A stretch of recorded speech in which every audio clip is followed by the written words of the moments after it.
अगर वो भरे मैदान में आके ये चुनौती देता है ना, तो टांग पे टांग धर के बीच में पाड़ देंगे उसको। अगर यही बात कहता है कि मैदान में आके बंद कमरे में नहीं, मैंने कह रहा जी मैं अकेला काफी, अकेला। अगर उसके साथ बॉडीगार्ड भी आओगे, वो कोई भी आओगा, मैं अकेला काफी। चाहे भीम आर्मी हो, चाहे चंद्रशेखर हो, कोई भी हो, अगर उसके समर्थन में जो भी आवागा उसका ही इलाज होगा। कोई आ जाओ। चुनौती मर्द की स्वीकार करी जा, ना मर्द की नहीं। ना मर्दी तो घर में बैठ कर बोल रहा है, मर्द तो बीच मैदान में आकर लड़ाए। नमस्कार, स्वागत है आप सभी का हिंदुस्तान 24 पर और मैं आप सबके साथ विपिन चौधरी। समाजवादी पार्टी के सांसद रामजी लाल सुमन इस समय पूरे देश में चर्चाओं में बने हुए हैं। पहले उन्होंने राणा सांगा को गद्दार कहा और अब उन्होंने करणी सेना को चेतावनी दे दी है। रामजी लाल सुमन ने कहा है कि 19 अप्रैल को अखिलेश यादव आगरा में आ रहे हैं। करणी सेना में अगर दम है तो 19 अप्रैल को आगरा में आ जाए। अब जिस तरीके की चेतावनी रामजी लाल सुमन ने दी है, तो क्या करणी सेना उसे स्वीकार करती है? 19 तारीख में करणी सेना एक बार फिर से आगरा में पहुंचेगी। आज इस बड़े ही महत्वपूर्ण विषय पर बातचीत करने के लिए हमारे साथ करणी सेना के कुछ नौजवान खड़े हुए हैं। सबसे पहले शुरुआत सर हम आपसे करेंगे, जिस तरीके से रामजी लाल सुमन ने करणी सेना को चेतावनी दी है कि 19 अप्रैल को अखिलेश यादव आगरा में आ रहे हैं, अगर दम है तो आप आगरा में आ जाओ, और दो दो हाथ करने के लिए रामजी लाल सुमन तैयार हैं। तो उनकी चुनौती को आप लोग स्वीकार करते हैं? देखिए, उनकी बात सिर्फ बात है, उसकी हवाई बात है, गुब्बारे के अंदर भरी हवा जैसी बातें हैं उसकी। इससे ज्यादा उसके पास कुछ नहीं है। अगर चेतावनी देने वाला व्यक्ति उसके घर में 12 तारीख को पूरा राजपूत समाज इकट्ठा होया था, तब कहाँ था भाई चेतावनी देने वाला? जिस दिन उसके घर गए इकट्ठा होकर, यही तो गए थे करणी सैनिक। कितने लोग थे? मुश्किल से 1000 आदमी होंगे। उस दिन वो घर छोड़कर भाग गया। वो नहीं था, उसका परिवार था ना, उसके लड़का था, उसके 200-300 सैनिक खड़े थे वहां, उसकी पार्टी के लोग खड़े थे, कुर्सियां छोड़ कर भागे हुए। वो क्या चेतावनी देगा करणी सेना को? चैलेंज स्वीकार है जी। आज आपने बताया, आज ही बात कर लेंगे, आज ही वीरू सिंह से बात करेंगे, वहां के जो क्षेत्र के लोग हैं उनसे बात करेंगे। जहां का भी समय होगा, आमना सामना दोबारा 12 तारीख की तरह इकट्ठे होंगे और आमना सामना खड़े होकर इलाज करेंगे उसका।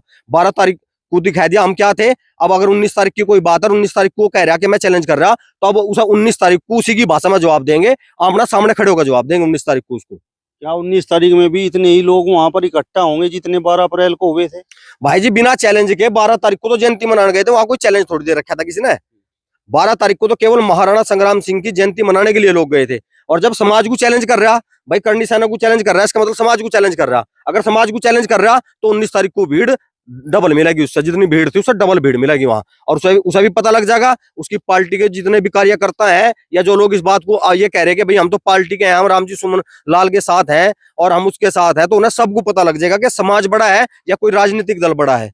उन्हें सबको इस बात का एहसास होगा कि तुमने सांप की पूंछ पर पैर रख दिया। इसका इलाज वो होगा कि पानी भी नहीं मांगने के। रामजी लाल सुमन को सजा मिलेगी? सजा तो विपिन भाई उसकी तय हो चुकी है, उसकी सजा बिल्कुल तय हो चुकी है। क्योंकि पहली बार जब गलती हुई थी, पूरा समाज इस बात के लिए तैयार था कि वो आदमी अपनी गलती मान ले। गलती मान लेता। राजनीति में यही चीजें हैं, राजनीति में वही व्यक्ति बड़ा है। अगर उससे कोई गलती हो जाए, किसी समाज के बारे में कोई बात कही जा, किसी महापुरुष के बारे में कोई बात कही जा, तो उसे समय रहते गलती मान के ना उन चीजों को सुधार लेना चाहिए। लेकिन उसकी समझ में नहीं आ रही। वो शायद इस चीज का इंतजार कर रहा कि जो इलाज उसके घर पे जाकर लोगों ने करना चाहा था, उससे उसका मन नहीं भरा। वो अपने आप को ना 20 सड़क पर पिटवाने का इलाज करवाने लग रहा। उसे बचाने वाला कोई नहीं मिलने का। जो उसके सुरक्षा गार्ड है या जो उसने बाउंसर बुलवाए, वे ज्यादा देर उसके वहां टिक नहीं पाएंगे। जब समाज के लोग 2-2 हाथ करने की बात कर रहे हैं ना, वो जब उसे 2-2 हाथ करने के लिए आओगे तो कोई भी उसे बचाने वाला नहीं मिलेगा। तो करणी सेना पहुंचेगी आगरा? भाई जी, कहां नहीं पहुंच रही करणी सेना? उसने घर नहीं बुलाए थे ना। पहला एमपी है वो, इस देश की राजनीति का वो पहला एमपी है जिस एमपी के घर पे लोग इकट्ठा हो गए, उसके घर का दरवाजा तोड़ आए हों, उसकी सारी कुर्सियां तोड़ आए हों और वो घर छोड़ के सब लोग भाग गए हों। वहां गली में भी आदमी नहीं रहा। और फिर राज्य सरकार सब कह रहा है जी, योगी जी से निवेदन करते हैं हमें सुरक्षा दे दो। केंद्र सरकार तक लेटर जा रहे, राष्ट्रपति तक लेटर जा रहे जी मुझे सुरक्षा दे दो। अरे भाई, जब बहादुर हो तो फिर सुरक्षा की जरूरत क्या है? जब अच्छा एक बात तो बताओ, उन्होंने कहा जी 2-2 हाथ कर लो। जब उसका 2-2 हाथ करने को मन कर रहा है, फिर सुरक्षा किस लिए मांग रहा भाई? 2-2 हाथ करने के लिए तो आमना सामना आना पड़ेगा ना। और आप अपने बीच में और करणी सैनिकों के बीच में पुलिस खड़ी करना चाह रहे, शासन प्रशासन को खड़ा करना चाह रहे, तो आदमी के कहने और करने में अंतर है। ठीक है जी, वो कह लोगों को ये दिखाना चाह रहा है कि भाई मेरे ऊपर इस चीज का कोई दबाव नहीं है, जबकि उनकी पार्टी के राष्ट्रीय अध्यक्ष रोज बयान दे रहे। आपने देखा होगा, कल का ट्वीट भी देखा होगा आपका, अखिलेश जी ने क्या ट्वीट करा। अभी उसने एक दिन पहला बयान दिया, करणी सेना मेरा परिवार है, तो मेरे लोग हैं। तो भाई सबको पता है। और वाकई में ये इतनी बड़ी गलती है कि एक नया इतिहास लिखा जाएगा इस लोकतंत्र के अंदर। इन वोटों के अधिकारों से एक नया इतिहास लिखेगा राजपूत समाज के। किसी ने राणा सांगा के बारे में किसी एमपी ने कोई बयान दिया था और राजपूत समाज ने एक मुश्त इकट्ठा होकर अपने सम्मान के लिए उस समाजवादी पार्टी के खिलाफ वोट करे पूरे प्रदेश में, और समाजवादी 5-7 सीटों पर सिमट कर आएगी पूरे उत्तर प्रदेश में।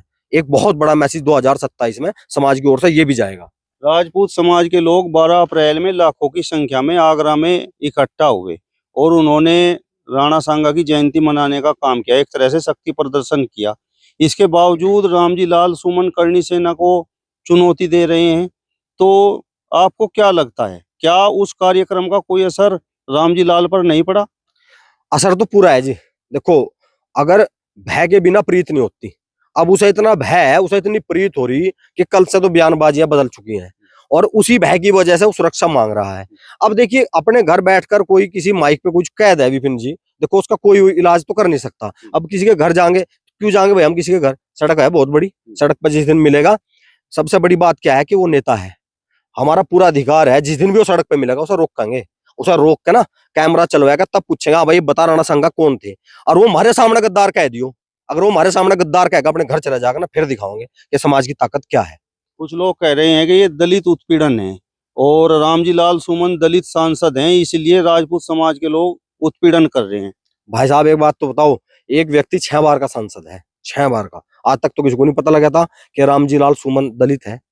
अब जब हवा ले रहे, जब फट रही, फिर याद आ रहा है कि मैं दलित हूं। लेकिन दलितों की सबसे बड़ी नेता है मायावती जी, उन्होंने साफ स्पष्ट शब्दों में कहा है कि भाई वो दलित नहीं है, वो समाजवादी पार्टी के सांसद हैं। उस पार्टी के सांसद हैं जिस पार्टी ने दलितों का शोषण करा। भाई मायावती का शोषण किसने करा? इन्होंने तो करा। समाजवादी वालों ने गेस्ट हाउस कांड किसने करा था? इन्होंने करा था। इनके अलावा किसने करा जी? तो मायावती जी ने साफ शब्दों में कहा है कि भाई वो दलित नहीं है, वो सांसद है, और वाकई में वो सांसद है।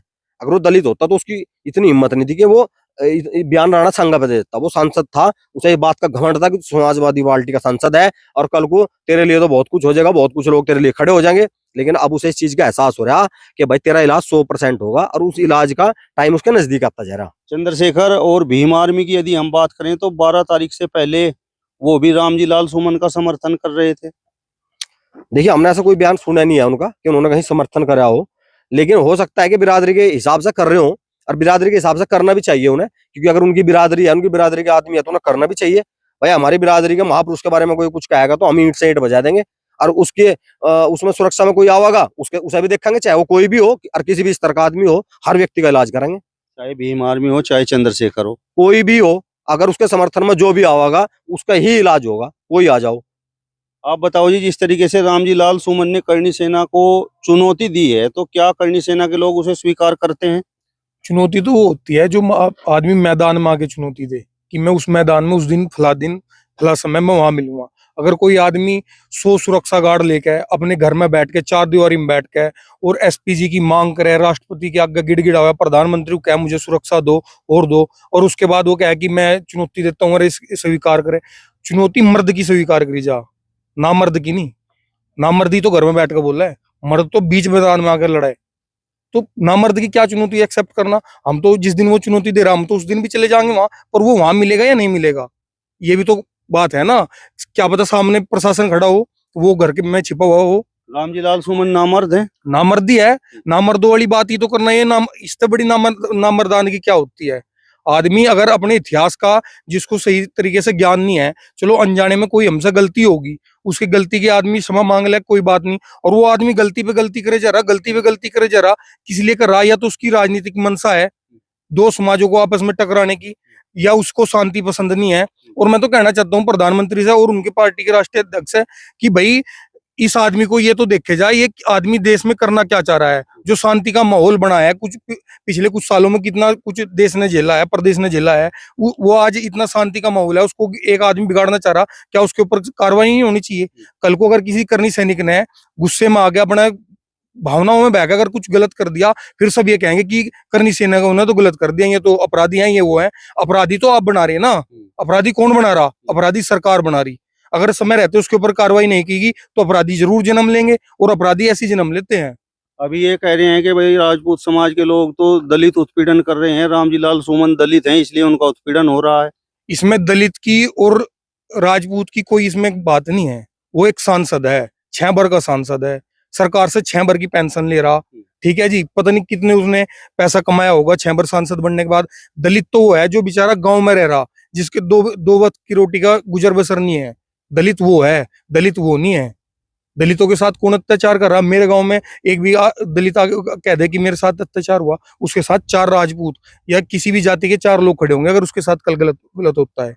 लड़की की शादी करनी हो, कुछ भी हो, तो सहयोग करते हैं। ये चाहे उसमें चौधरियों के गांव हो, चाहे ठाकुरों के गांव हो, चाहे किसी का, हर गांव का इतिहास है। ये ऐसी गंदी मानसिकता के लोग ही मतलब कि इन चीजों को बढ़ावा देते हैं कि अत्याचार होता है। ये वो जमाना जो भी था वो अलग था, आज के जमाने में ऐसा नहीं है। साथ में बैठ कर खाना खाते हैं, साथ में अपनी शादी में बुलाया जाता है, सबके शादियों में जाया जाता है। तो दलित वाली और ये बात, ये तो एक मतलब की विक्टिम कार्ड खेलने वाली राजनीति है, ये चलने वाली चीज नहीं है। 19 अप्रैल की जो चुनौती रामजी लाल सुमन ने दी है, तो उसे करनी सेना स्वीकार करती है। अगर वो भरे मीज मैदान में आके ये चुनौती देता है ना, तो टांग पे टांग धर के बीच में पाड़ देंगे उसको। अगर यही बात कहता है कि मैदान में आके, बंद कमरे में नहीं, मैदान में आ और अकेला, भाई हम भी अकेला जाएंगे। ये नहीं है कि 150 भीड़ लेके अकेला जाना, क्या जरूरत है तामझाम की, प्रशासन की, पुलिस की, सिक्योरिटी की। ये हम क्यों यहाँ से 1 2 लाख लोग लेके जावे, तेल फुकवाए और समय बर्बाद करवाए? तो अकेला कौन ना, अभी मैं अकेला हूँ, और मेरी उम्र का या मेरी एज का कोई आदमी कल को ये बात आ जाएगी ये तो बुजुर्ग था, जवानों ने पीट दिया कर दिया, वो कहना कि मेरी उम्र का आदमी कोई मुझसे हाथ पे हाथ धर के बात कर ले, तो देखा देंगे कि इतनी ताकत है किसमें। करनी सेना क्या है और करनी सेना क्या है? तो समस्त हिंदू क्षत्रिय मतलब कि हिंदू समाज की, सनातन धर्म की अपमान किया है उसने। इसमें कोई क्षत्रिय से जोड़ के या ठाकुरों से जोड़ के इस चीज को नहीं चलाओ आप। माफी नहीं मिलने की, माफी बिल्कुल भी नहीं। माफी उस चीज की होती है जिस एक गलती मतलब कि अनजाने में कुछ गलती होगी, उसकी हमने क्षमा मांग ली कि मैं क्षमा प्रार्थी हूँ भाई, मेरे से जानबूझ अनजाने में गलती होगी। और वो आदमी उसको जानबूझ के, यानी कि जानबूझ के उसने गलती की, बार बार उस गलती को दोहरा रहा है, तो अपराधी है ना, तो अपराधी को सजा मिलना तय है। 22 रामजी लाल राज्यों में सुमन ने ये भी कहा है कि जिस तरीके से मंदिरों के नीचे मस्जिदें ढूंढी जा रही हैं, अगर दलित समाज के लोग खड़े हो गए तो मंदिरों के नीचे बौद्ध मठ मिलेंगे। अब उससे यही जाके पूछ लिया जाए कि भाई बौद्ध कौन थे, उन्हें ये भी पता लग जाएगा। जिस क्षत्रिय समाज का आज अपमान कर रहे हो, जिस क्षत्रिय समाज के महापुरुषों के बारे में गलत टिप्पणी कर रहे हो, और जिस बौद्ध धर्म को तुम मानते हो, तुम्हें ये पता लग जाएगा कि उसके संस्थापक कौन थे। वो भी क्षत्रिय थे, वो भी राजपूत ही थे। लेकिन समस्या दूसरी है कि ऐसे लोगों को केवल राजनीति करनी। और सबसे बड़ी बात यह है कि जी विपिन भाई, जिस दिन उसने बयान दिया था, अगर इस बयान को आप ध्यान से सुनेंगे, या इस देश का जो भी व्यक्ति इस देश में रहता है, नागरिक है, अगर वो ध्यान से सुनेगा, उसने ये कहा था कि तुम हिंदू गद्दार राणा संघ, मतलब उसने खाली हमें नहीं कहा था, लेकिन ये इस देश की जनता को तय करना है, इस देश के उन संगठनों को तय करना है जो हिंदू के नाम पर, उन राजनीतिक दलों को तय करना है जो हिंदू के नाम पर मलाई चाट रहे। कि उसने पूरे खाली राजपूत समाज को नहीं, उसने पूरे हिंदू समाज को ये बात कही थी कि तुम हिंदू समाज के लोग राणा संघ, गद्दार राणा संघ की औलाद हो। तो ये तो समाज को तय करना है, ठीक है, हमारा तो कर्तव्य है, हम तो हमेशा लड़े, आज भी लड़ रहे, मंदिर भी आपके, बौद्ध मठ भी आपके और बौद्ध भी आपके, तो दलितों का कुछ नहीं। अरे भाई जी, अच्छे की बात तो बताओ। चलो ठीक है, सबका है जी, हम तो कह रहे हैं, हमारा एक काम करवा दो आप, आपके चैनल पर कह रहा, जितने हमने इस देश को रियासतें दान करी, मैं हमारी वापस करवा दो, हम दोबारा से, चाहे उन रियासतों में हम सेवक बनकर रहे, चाहे हम वर्कर बनकर रहे। जितने हमने किले दान करे, जिन किलों से आज बहुत बड़ी आमदनी सरकार इकट्ठा कर रही है, वे किले वापस करवा दो। जितने हमने गढ़ सरकार को दिए हैं, हमारे गढ़ वापस करवा दो। जितनी जमीन हमने दी है वो हमारी वापस करवा दो। उसके बाद हम सरकार से कोई डिमांड नहीं रखने के, ना हम सरकार से कुछ मांगने के, बात खत्म। सब कुछ सरकार ही न दे दियो, हमें कोई दिक्कत नहीं है जी, बस बात खत्म। हमारी जो चीजें हमने सरदार वल्लभ पटेल के कहने से अब देश का एकीकरण हो रहा था, ये चीजें वापस करा दो, ज्यादा पुरानी बात नहीं है, 60 साल पुरानी बात है, 70 साल, ये चीजें वापस करा दो। सब कुछ दलितों का है जिस देश में, सब कुछ इन लोगों का है जो लोग आज बकवास कर रहे हैं ना, जो लोग एक राजनीतिक दल के लोगों को बचाने के लिए, इतिहास के लिए सामना खड़े होकर लड़ने की बात कर रहे हैं, सभी ना बांट दियो, बाकी जो बचेगा हमें नहीं चाहिए। लोग राजपूतों की वीरता पर भी सवाल उठाते हैं। उनका कहना यह है कि अगर राजपूत समाज के लोग इतने योद्धा थे, इतने बलशाली थे, तो फिर देश गुलाम क्यों हुआ? देश गुलाम रहा कब जी? आप एक साल बताओ कि उस समय देश गुलाम रहा हो, आप बता दो मुझे कब गुलाम रहा। भाई जब मुगल आए, क्या लोग लड़े नहीं? क्या जी बताओ, पूरा भारत मुगलों का गुलाम था क्या जी? जब यहाँ खिलजी आए, क्या पूरा भारत खिलजियों का गुलाम रहा क्या जी? एक भी समय ऐसा नहीं रहा, एक भी काल चक्र ऐसा नहीं रहा है कि जब हम लड़े ना हो। बस समस्या क्या है विपिन भाई? समस्या यह रही कि जो राजा महाराजा थे वो नियमों से लड़ते थे। अकबर उसके हाथ से तलवार गिर गई, उसको मारना नहीं है, उसके हाथ वो निहत्था है, उसको मारना नहीं है, उसने हाथ ऊपर उठा दिया, उसे मारना नहीं है। वो मैदान में से पीठ दिखाएगा भाग गया, उसे भागते को मारना नहीं है। भाई साहब हम लोग ना नियम से लड़े, इसलिए कहीं ना कहीं ऐसा हुआ। आप ये बताओ ना, पृथ्वीराज चौहान ने 17 बार मोहम्मद गोरी को छोड़ा। 17 बार छोड़ने के बाद कभी उस पर से घोड़े ले लिए, कभी उस पर से कुछ ले लिया, कभी उस पर नाक रगड़वा दी। जिस व्यक्ति को हम 17 बार हरा सके हैं, क्या वो हमारा हरा देगा क्या जी? कभी नहीं हरा सकता। महाराणा प्रताप ने घोड़े समेत आदमी काट दिया जी, घोड़े समेत। ऐसे लोगों को हरा देगा कोई? कोई नहीं हरा सकता। हमारे थोड़ा सा क्या था, उस समय का नियम ऐसा था, क्षत्रियों के नियम जो थे वो बड़े कठोर नियम थे। उस कारणों की वजह से हो सकता है कुछ जगह हम हारे भी हैं। भाई लड़ने वाला या तो हारा गया जीतता का, पर ये लोग लड़े क्या जी कहीं? भाई अगर आज हमारे ऊपर जो उंगली उठा रहे हैं, बताओगे तुम कब लड़े? मुगलों से लड़े, खिलजों से लड़े, अफगानों से लड़े, किससे लड़े बताओ ना, कि किससे लड़े? अब बताओ लास्ट में जब 57 की क्रांति हुई, जब के गुणगान गा रहे लोग, अरे भाई उसके बाद तो तेरे लड़े होंगे। तुम मुझे उस टाइम का बताओ जब तलवारों से लड़ाइयां होती थी, तीर भालों से लड़ाइयां होती थी, बाहुबल से लड़ाई होती थी, तब का बताओ। भाई जो लड़ा है उसका नाम है इतिहास में, और वही लोग जीवित रहे हैं, वही लोग लड़े हैं, वही लोग महान हुए हैं। आप बताओ भैया, जिस तरीके की चुनौती रामजी लाल सुमन ने करणी सेना को दी है, तो वो स्वीकार है? स्वीकार है जी सब कुछ। हम तो से एक बात कहना चाह रहे हैं कि कई बार तो मिल मकेल लम्बा, कहीं भी जाओ उसकी मर्जी वहां मिल रहा है। प्रशासन को साइड में करता खड़ा, उसके बाद बॉडीगार्ड जो भी लिया मर्जी, 2-4 जगह जाओगे, सिर्फ 2-4 ज्यादा नहीं, और जहां मर्जी मिल रहा है, सरेआम मिल रहा है, एक मैदान मिल रहा है जहां मर्जी मिल रहा है। कमरे में बंद करके तो कोई भी बोल सका है, कोई भी कुछ भी बोल लो, ठीक है जी। सबके हाथ में माइक है, सब फोन है, कोई भी कुछ बोल लो, सरेआम का बोल दो ना कुछ भी, फिर जानेंगे कौन है। तो रामजी लाल सुमन के लिए आप 2-4 आदमी काफी हैं? मैंने कह रहा जी मैं अकेला काफी, अकेला। अगर उसके साथ बॉडीगार्ड भी आओगे, वो कोई भी आओगा, मैं अकेला काफी। कहीं मिले तो मिल लो, कहीं फोन पे तो कोई भी वह मैं कर दे। मैंने कह रहा मैं अकेला काफी, कहीं मिल लो। और वो कहता हो कि मैं चलूँ, मैं यहाँ चलूंगा, 500 किलोमीटर पड़ा है, सिर्फ 1 किलोमीटर बाहर आ जा, मैं 499 किलोमीटर में जम्मा चल गए। टाइम टेक का कह रहा, सरेआम कह रहा, कहीं मिल तो ले, फिर देखेंगे बहादुरी क्या बहादुरी है। ठीक है जी, सजा दी जाएगी? सजा दी जाएगी, हर तरीके से सजा दी जाएगी जी। छोड़ने के नहीं, जहाँ मिल गया वहीं इलाज करेंगे, और बढ़िया वाला इलाज करेंगे। ठीक है जी, सरेआम कह के इलाज करेंगे। तो 19 तारीख में अब इतने लोगों के जाने की आवश्यकता नहीं है, 2-4 आदमी वहां पर चुनौती स्वीकार कर लेंगे। मैं कह रहा जी कहीं मिल तो ले, कहीं फोन कर, मैसेज कर, किसी बगैर मैं वहां रहा। 4-5 आदमी जाएंगे, ज्यादा नहीं जानेंगे बस। चलिए, तो फिलहाल इस वीडियो में बस इतना ही। अगली वीडियो में फिर आपसे मुलाकात होगी, तब तक बने रहिए हिंदुस्तान 24 के साथ। नमस्कार।